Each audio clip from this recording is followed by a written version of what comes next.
Elaine, você acompanha o caso da Ana Hickman? Não, acho que não tem quem não tenha acompanhado, porque só se fala nisso, né? Sim. O último episódio do que aconteceu é o que disse o marido da Ana Hickman. Ele confirmou uma agressão à esposa.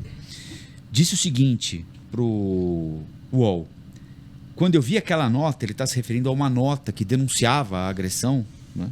Foi publicada pelo Léo Dias, se não estiver enganado. Quando eu vi aquela nota, entrei em total desespero e neguei. Mentiu? Menti. Ponto. Ou omiti o fato? Omiti. Eu estava numa estrada, desesperado, desnorteado. Estava perdido. Falei, meu Deus do céu. Ele ainda afirma, é Alexandre Correia o nome dele.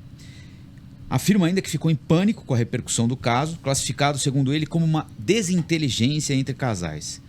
Por que eu não discuti? Por que eu não me levantei da mesa? Por que eu não fui pro canto? Não fui tomar uma água? Por que eu não fui bater a cabeça na parede? Sei lá, mas já foi. É o portal Splash, que fica no UOL, né? Em publicação no Instagram, ele negou que tenha dado uma cabeçada em Ana Hickman, conforme foi divulgado inicialmente. Gostaria de esclarecer também que jamais deu uma cabeçada nela, como inveridicamente está sendo vinculado, ele escreve aqui, veiculado na imprensa, né? E que tudo será devidamente esclarecido no momento oportuno. Havia muita expectativa para uma manifestação da Ana Hickman hoje no programa que ela apresenta na TV Record, né?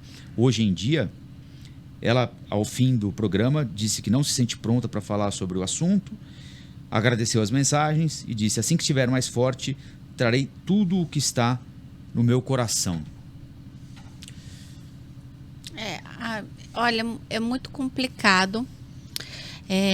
Nesse momento, quando isso acontece, as mulheres precisam de muito apoio, porque não é fácil. Existe uma criança no meio dessa história, eles têm um filho de 10 anos. Que teria, inclusive, presenciado a agressão, né? Provavelmente presenciou o início. Aliás, parece que ele foi o início da discussão se deu por uma conversa que ela estava tendo com o filho que desagradou o Alexandre. Então, é muito complicado, a gente não pode julgar ninguém, né? Assim, aquela história, entrou mulher, ninguém... No caso dele, acho que a gente pode julgar, sim, né? Porque houve agressão, ele mesmo exato, admite, né? Vou até chegar lá para não ser mal interpretado. No caso em si, em que houve a violência, de fato, ele não deu a cabeçada, ela já te explicou isso, ela saiu e quando ele veio dar a cabeçada, ela parece que foi buscar o celular ou coisa parecida, aí não teve, mas ele apertou o braço dela. A gente tem que tomar... O casamento, assim, eu falo como casada, né? Assim, a gente tem que tomar muito cuidado, que o casamento é como uma porcelana. Uma porcelana, quando cai no chão, ela é linda, mas se ela cai no chão e se despedaça, por mais que você colhe, ela nunca vai ser a mesma coisa. E foi exatamente isso que aconteceu ali, né? Você teve uma porcelana, que é um casamento de 25 anos, que caiu no chão e se despedaçou. Então, está despedaçado para os dois, porque certamente agora ele deve estar com uma sanção moral muito grande, porque ele agiu de roupante, sem sombra de dúvida. Ninguém aqui está passando pano, dizendo que ele não tem culpa. Tem. Batendo uma mulher é sempre muito feio, sempre cruel, sempre deplorável. Ninguém tem que passar a mão sobre isso. Mas espero que sirva de lição para ele, que ele leve isso para a história dele, para a vida dele, que ele melhore como ser humano, como homem.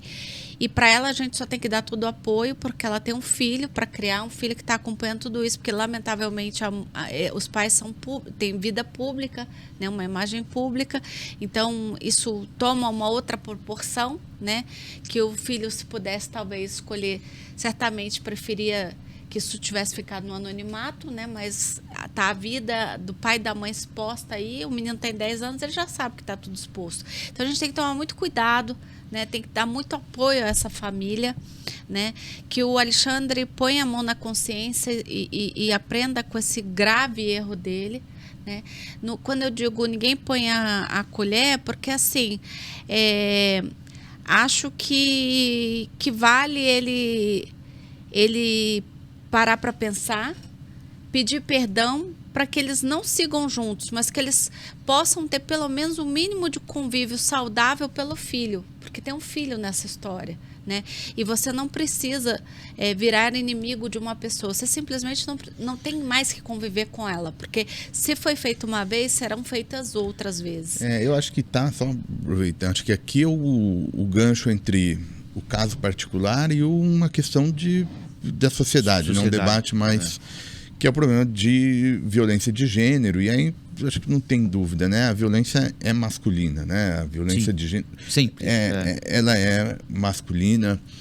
E eu acho que de novo, a ponte entre o específico, as particularidades do que ocorreu, como ocorreu, enfim, algo que vai ser esclarecido, e aí está no âmbito da escolha de cada um. Mas como um fenômeno social, a gente estava discutindo aqui de sociedade polarizada, etc. e tal, isso vai se manifestando, certo? Isso não vai ficando só no discurso raivoso, nas redes sociais, como se isso não tivesse algum efeito.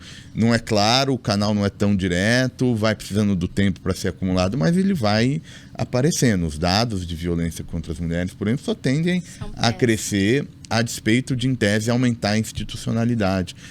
A legislação do Marina Penha, entre outros pontos. E o que acho que quando acontece esses casos, eu me recordo, entre outras coisas, tem um trabalho do Tocqueville, Democracia na América, que ele vai lá dizendo, olha, o futuro, os países, as sociedades se mudam através de uma ideia de igualdade.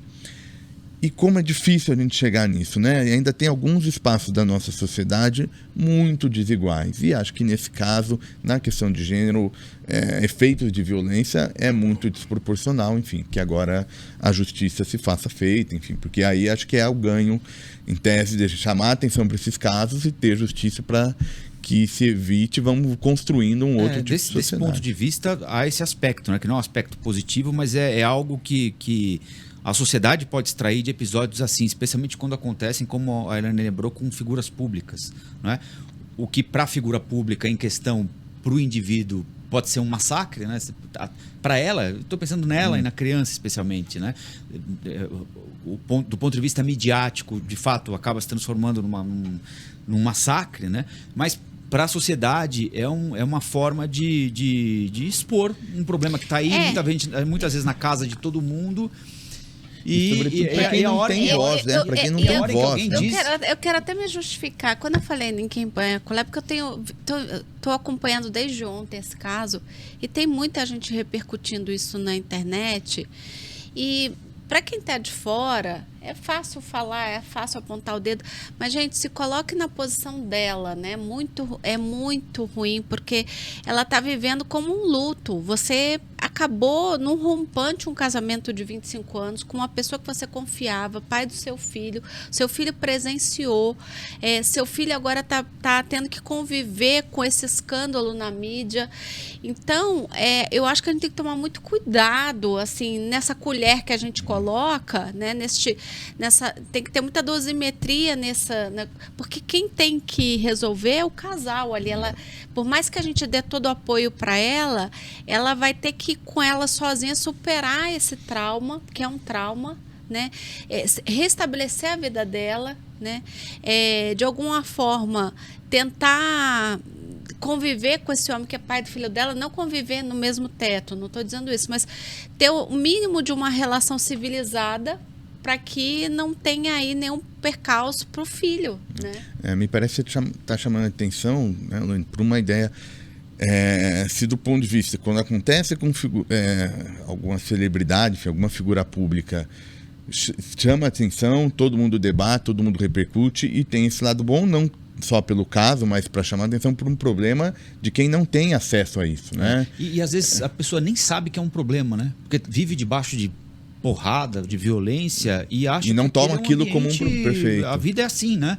Não é assim. Mas aí, do ponto de vista de quem está envolvido, e acho que sobretudo a criança, também tem um excesso de exposição. Então às vezes não é trivial encontrar esse meio termo, né, entre a sociedade debater questões que são presentes, né, são um problema social a ser resolvido, mas sem isso é muito esgarçar, estrutural, né?